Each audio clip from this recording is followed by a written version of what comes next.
Hello and welcome to Beyond the Point podcast with me, Ali Christensen. I'm curating the content I wish I had had as a dancer and creating strong, healthy, thriving dancers for the future. Not only am I your host and ex-professional dancer, but I own Align Fitness here in Huntington Beach, California, and I'm the creator of online courses for dancers such as lower body flexibility and turnout for dancers. Happy April 1st. It is Strength Month for me here at Align Fitness. But seeing that every single thing has a day to celebrate, ice cream, dogs, nail polish, every type of food that I want to eat, I think I can make my own month. And that's what I'm calling this month is Strength Month.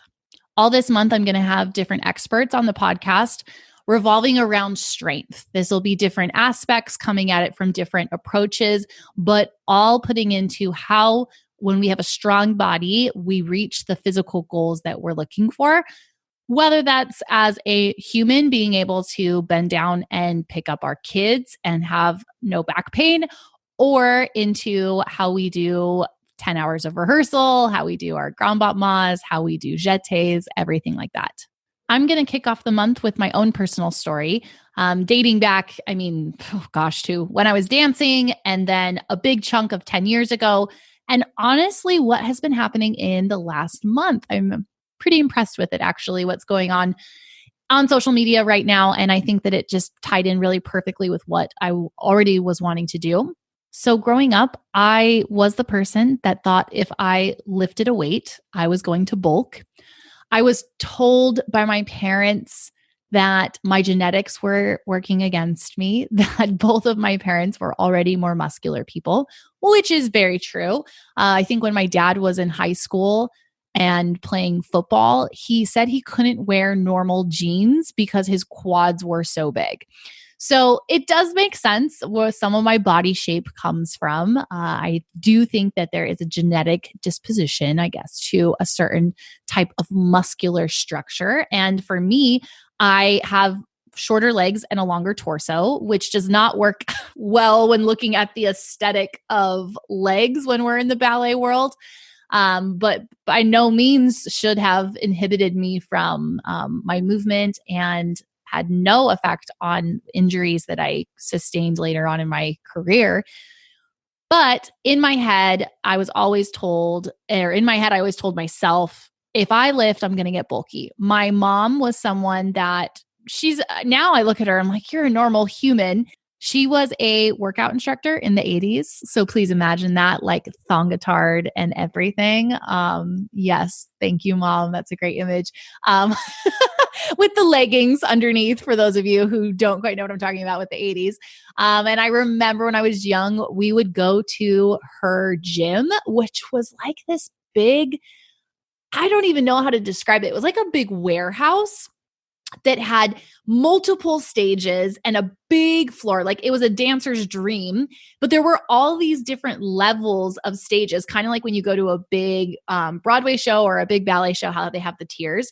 And everyone would spread out on all these tiers. And then the instructor, which was my mom, would be on the stage. And I remember that we would watch from like the daycare or whatever, or there was a DJ booth. There was a DJ booth. And because we knew all the people, they would let us in there and we'd watch them teach class. So there was literally a DJ.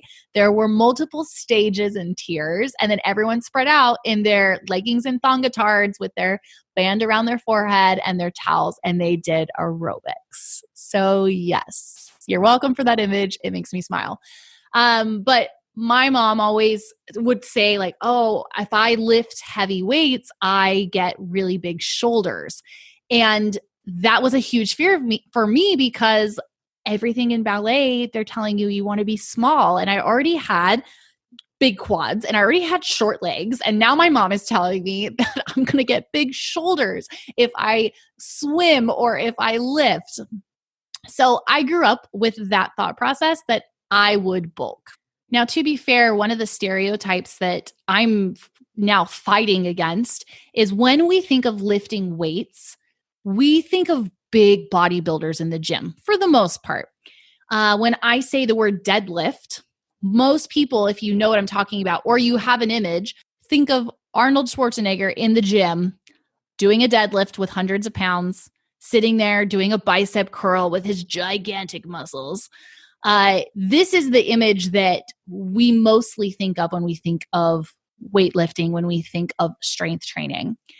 And if you listened to the podcast with Brennan, you will listen and hear him talk about how strength training is actually, most of us don't use it that way. And it's not meant to be used that way for the general public. Only if you have a very specific goal. If you want to be an Olympic weightlifter, then yeah, you're going to have to be able to lift that much weight. If you are going to be in a physique competition, yes, you're going to have to do a lot in the gym weight-wise and a very certain regimen to make your body look like that would win first place in a physique competition. But most of us, a very high percentage of the population, just want to be healthy. And as dancers, when you are lifting a weight, we just want our bodies to be healthy. Your goal and my goal for you is not to be in a physique competition. Your goal is to have the support structure that allows you to do what you want in dance well without pain at an elite level. So this is something that I fight my every day when people think of strength training. But that is what I thought of back 15 years ago, is someone in the gym pumping iron and giving me 20 reps of 500 pounds. I'm exaggerating, of course, but that's what I thought of.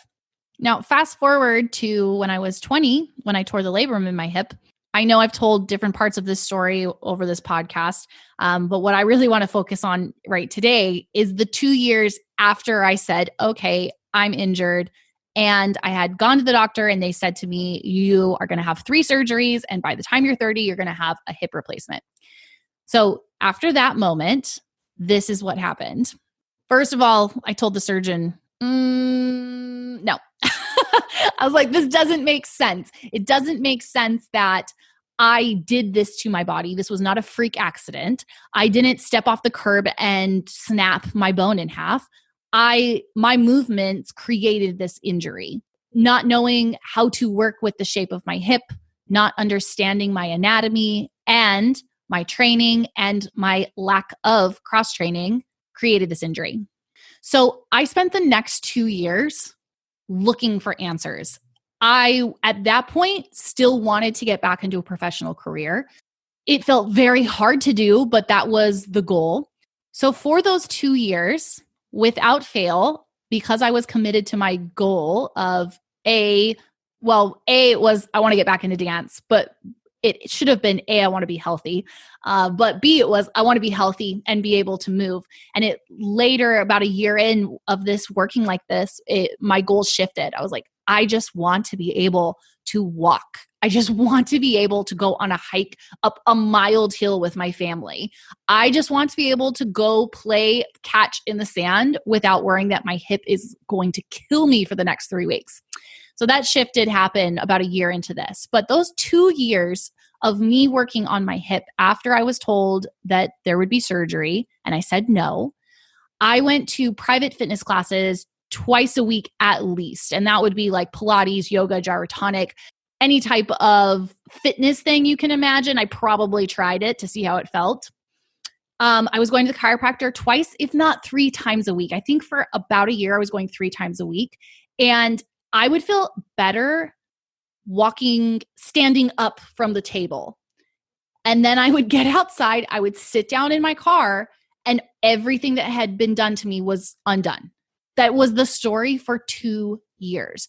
In that chiropractor's office and multiple chiropractors that I saw, we did a variety of things: stem, laser light therapy. We did adjustments. We did small exercises like a dead bug, deep tissue massage. I saw acupuncture. I did all of this stuff for 2 years solid. And recently I added up the average of what I did spend on a year of this type of care. And without exaggeration, guys, probably on the downside, because I know I did more than this, the number came out to almost $20,000. Oh my goodness. I don't even know where I got that money as a dancer, but I was committed and I know my parents helped me also. But I spent 2 years doing that. And then one day I met a sports medicine doctor that had for a couple months hounded me and said, "Allie, you have to lift a weight. You have to learn to squat." And I was saying to him, I'm going to get bulky. And at this point, my mom or my dad was like, "Why do you care about getting bulky? You can't even walk. Like, you can't have your dance career if you can't move. Like, so what if you get bulky?" Just side note, random thoughts in my head, I guess. But this doctor said, you have to be able to squat. And at that point, I kind of want to dig through my archives. I don't know if I have going back that far because we didn't have cell phone videos the way we do now. I could squat barely bending my knees. Barely. It was pathetic. It hurt. That was the thing. It really hurt. And so it scared me to think of how could adding weight onto my body, how could putting a weight on me when it already hurts to do this motion be good for me? So after a few months of him hounding me, I finally said, fine, nothing else has worked. I was resigned to the fact that I was going to have a bum hip for the rest of my life. I thought, what the heck? Go ahead. Kind of just like, whatever. Nothing else has worked. We'll see what happens. So he took me into the office. We did some core exercises that I had never even thought of, that I had never done before. And hint, none of them were a sit-up. We did some glute activation, and then he got me standing, and we moved through very minimal range of motion with a weight. Almost instantly, I saw my pain level drop just a little bit, but I was living at probably an 8 or a 9 for the majority of that 2 years. And you guys don't know me, but when I say an 8 or 9, I mean like 8 or 9, meaning I was crying almost every day. Sometimes when dancers come into me and I ask them what their pain, they're like, "Oh, my hip is pinching." And I'm like, "Okay, on a scale of 1 to 10, 10 being excruciating and 1 being just barely there, what is your pain?" And they're like, "It's an 8." And they're like standing there looking pleasant and smiling.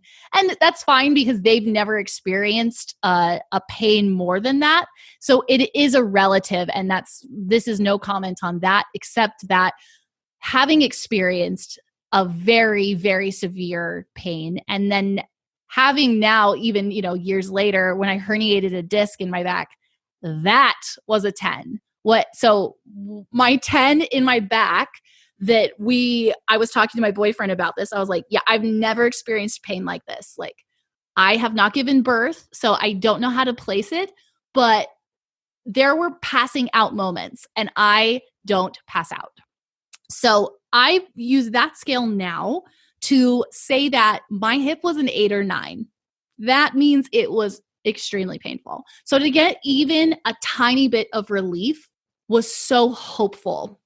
I started working with this sports medicine doctor, and it took a few months to get these patterns into my body, but I was seeing longer spurts of feeling better. And if you've listened in the past, I had talked about how those, I call them flare-ups, got less and less. So what happened is where I was living at an 8 or 9, it started to go down to a 4 or a 5 for time.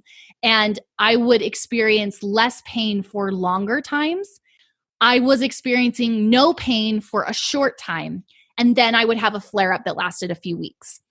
And then that shorter time of no pain got longer and longer, and the flare-ups got shorter and shorter and farther in between. So all of that dancer brain inside of me that was saying lifting a weight is not good for you, it's going to give you bulky quads, you shouldn't do this, you shouldn't do that, just had to go out the window. I was like, oh my gosh, I'm feeling better. I'm actually able to function. How can I ignore this? So that was the moment that I realized, wow, there's a lot of power in movements that have nothing to do with dance. And that all of my dance training like a dancer, actually ended up hurting me in the end. So as I started training dancers during this time and figuring out my own body, I was working exclusively with the gyrotonic method, which I love. I loved it. I love it. And it is a fundamental part of how I look at the body and how I work with dancers. But one day, that same sports medicine doctor said to me, "Why aren't you training your dancers in the thing that helped you the most? Strength training." I said, "Oh no, we can't get bulky." Dancer brain flipped back on. And he challenged that and started assisting me to find different resources and understanding how the body moves mechanically, anatomically, and really throwing away that image of being in the gym and crushing weights, but starting to understand what needed to happen. And one of the examples I'm going to use is the hip flexor and the quads. So as a dancer, we are told, don't use your hip flexor to lift your leg. Don't use your quad to lift your leg. Use the underside of your leg. Well, bubble burst, your hip flexor helps you lift your leg. It is impossible for your quad not to engage when you bend your leg up towards your chest. That is how you lift your leg.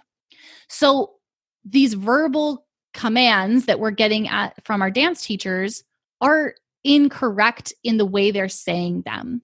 And when I figured out what muscles actually could give me and give my dancers the line that we're looking for as dancers, I was a dance teacher and now I work, seeing all these dance teachers asking for these things. I thought, I can see what they are wanting. They are just not saying it correctly. You cannot not use your hip flexor to lift your leg. So as that doctor challenged that, because I had dancers who had pinching hips, and he said to me, "Allie, you had the most severe case of pinching hip, and all the training that you did leading up to that didn't help you to the fullest. What was the thing that made your pinching hips go away?" I was like, lifting a weight and squatting and hinging and carrying. He said, "Okay, so why are you depriving your dancers of that?" Case and point. Dang it.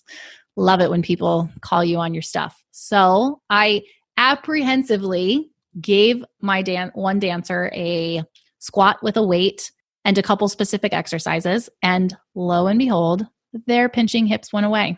That was the moment where I realized there was a mix of my dancer training, my gyrotonic training, and strength and conditioning. And I was going to find the best mix possible. And that has been the last few years, more than that, I guess, figuring out how I can mix those together. How can we think about the artistry of dance, think about the freedom of the gyrotonic movement, and think about the control and stability of standing on the floor with a weight, foot on ground, because that's what all of dance is. And anyone who wants to question me right now, whenever I have a ballet teacher say, "Well, I don't know if they should really be deadlifting," I say, go look at what the Royal Ballet is doing right now. They are training every single dancer in weights. They are deadlifting them. They are putting lots of weight on their body and making them move.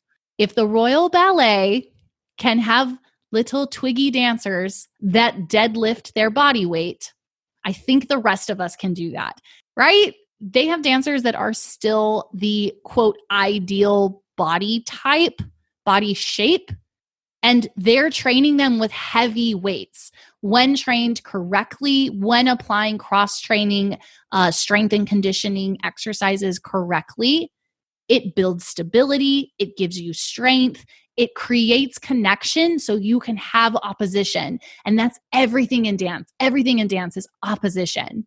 So when done correctly, we can end up like the Royal Ballet. So whenever someone comes up to me and says, "Well, I don't know," I say, go check out what the Royal Ballet is doing. And more in the last year, Australian Ballet came out with some research about doing more strength than flexibility work.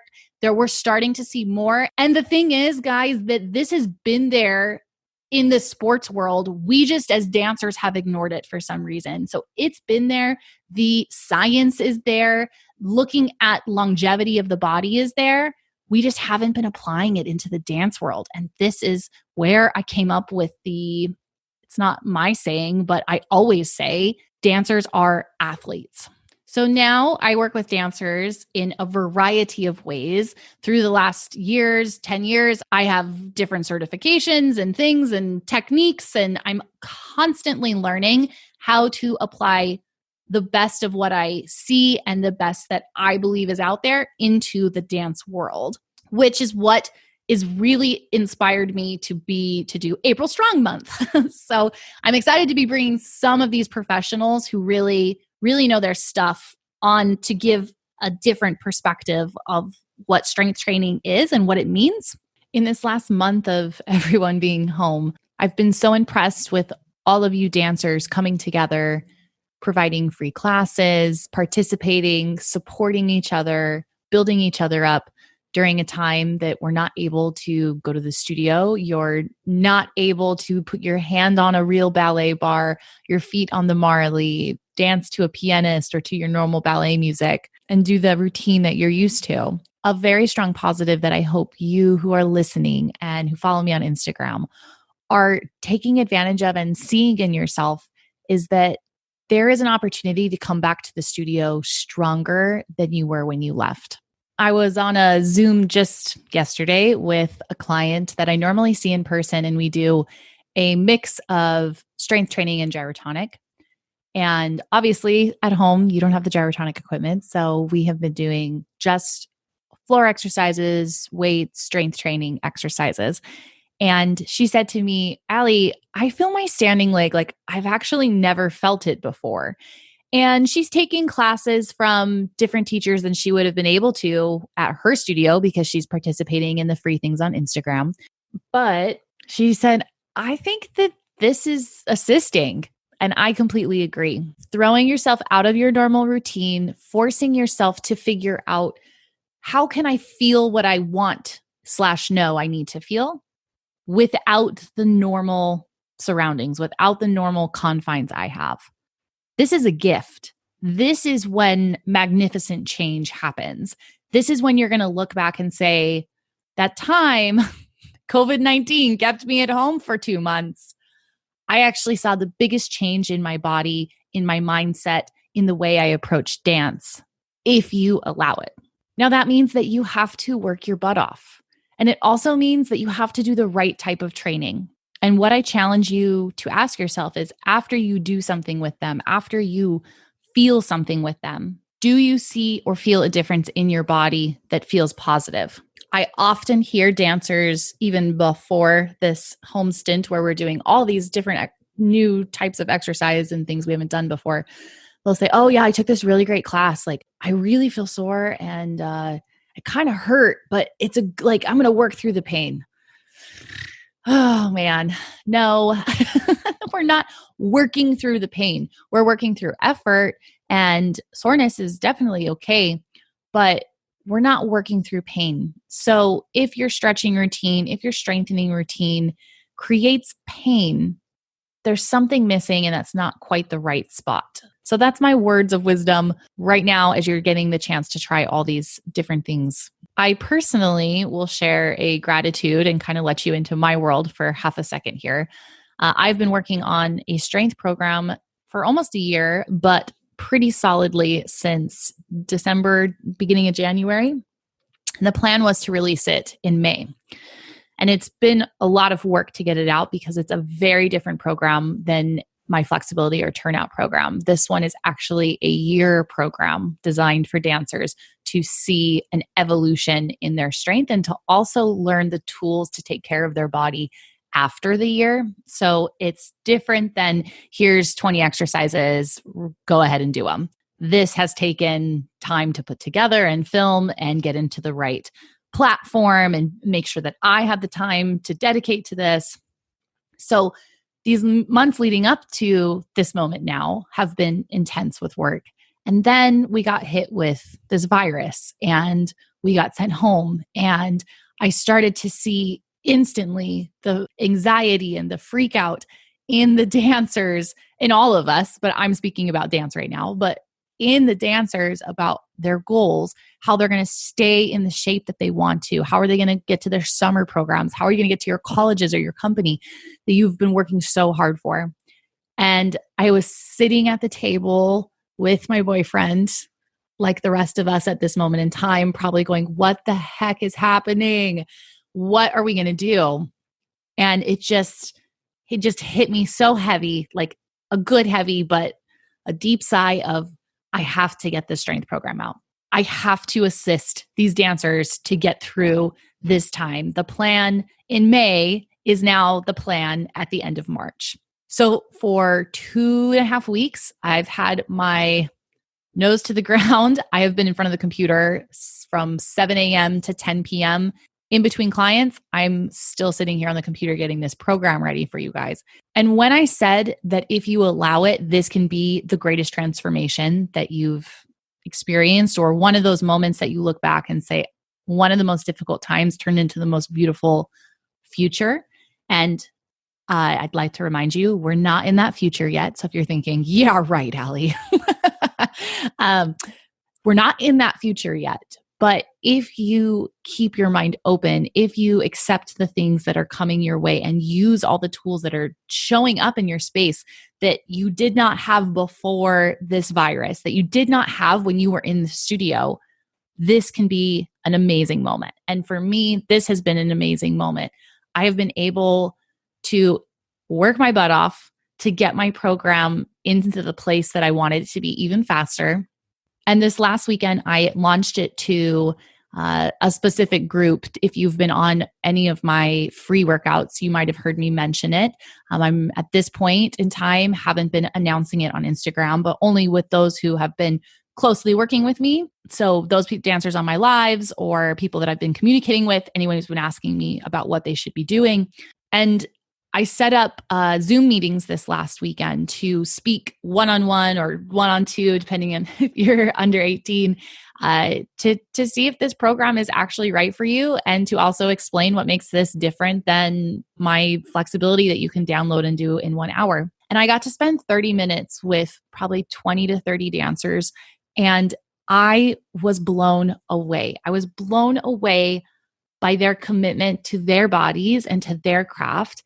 And I was honestly blown away by the words they were using, describing the feelings they had in their body. It reminded me of the moment that I realized I could create something different in my body. And that's why I say this. Having them over the computer looking at me and saying, I have never felt my core in that way.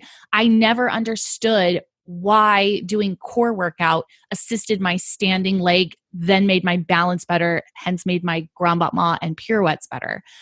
I never knew that core was more than my six-pack muscles. And all of a sudden, my leg moved so much easier in its hip socket, so much smoother. And I didn't know a core exercise could do that. So I was on cloud 9 this weekend. It was a lot of work, and it now feels like a solid probably month of just computer work, but getting to talk to you guys who I did this weekend and more this coming weekend was so inspiring. I'm so grateful that you guys are taking an interest in your bodies, that you are trusting me and hopefully using my experience to not experience what I experienced. I'm so grateful that you guys are using this experience to do something different, and that you felt a difference and you were willing to say, what is coming into my space right now? Allie has this thing. She has this course. I'm going to find out what it is. I'm really, really grateful for that. So all of that is to say, use the moments that you have now, and you can walk out of this in a better state than you were stepping into your home virus situation, whatever we're calling it. We've been, every time we say the word quarantine, we've been doing a quick, fast karate chop, like coming down the stairs. It's been kind of fun. I should post a video just to make me giggle. But we're finding moments of laughter in our house, guys. So I'm very excited for this month. I hope that sharing my story a little bit deeper and my experience 10 years ago, 5 years ago, and even up to this weekend has kind of set the stage for you guys for these next people who are going to be coming on for the next month. please reach out with questions. This is something that can make such a huge difference. This approach, this adding into your routine, if you're a dancer or a parent, I would love to talk to you. It can make such a big difference. So reach out. You can always find me on Instagram, as you know, at Align Fitness by Ali. You can email me at info@alignfitnessbyali.com. And if you are interested in finding out about this strength program I've launched, you're welcome to let me know on Instagram. I am only taking 50 dancers for this program. So if it rings as an interest to you and you want to find out more, there's no commitment in us doing a Zoom call. In fact, I actually have told a couple of people I didn't think this program was right for them. So this is as much an opportunity for you to hear what it is as it is me to see if I think this will assist you in the way that you're wanting. The last thing that I want for anyone is to waste their time and their money. So as you heard earlier in the podcast, I did a lot of that. So I am going to be honest with anyone who's reaching out to me, whether I think that this will assist them or not. Have a wonderful week. I am so excited. I think I've said this like 10 times. I'm so excited for this month. Tune in for the next few where we're talking about strength and we're bringing on different professionals. Thank you guys. I will see you all back here next week on Beyond the Point.